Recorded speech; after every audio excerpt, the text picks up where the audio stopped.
The ASC4MORE study is an important study because it addresses the need of those patients who have a good response to therapy, specifically here while receiving Imatinib, but they're not getting to those deep molecular responses that we want for considerations of treatment discontinuation and things like that.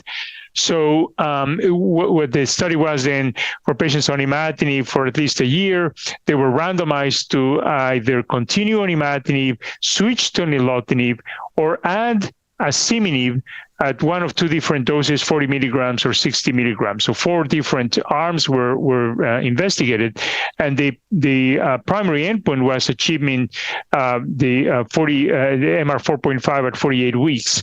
And what this study shows is that the addition of Asciminib significantly increases the probability of achieving these deep molecular responses at the 48 weeks. There was an interim analysis at 24 weeks. It already showed the benefit, and it was even more visible when you look at the 48 weeks. So, and in terms of safety, there was not much of a problem with the safety. There was a few more adverse events. I mean, it is expected that patients that are already been on Imatinib, they're not going to have any more new adverse events. So obviously they showed fewer.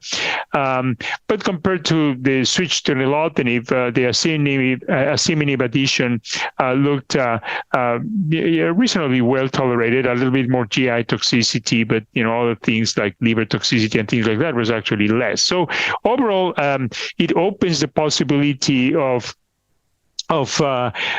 perhaps adding Asciminib to these patients may improve the probability of getting to a TFR. Of course, this is not yet an approved indication. This is a small study, so there's still a lot of work to do, but I think the results are very encouraging.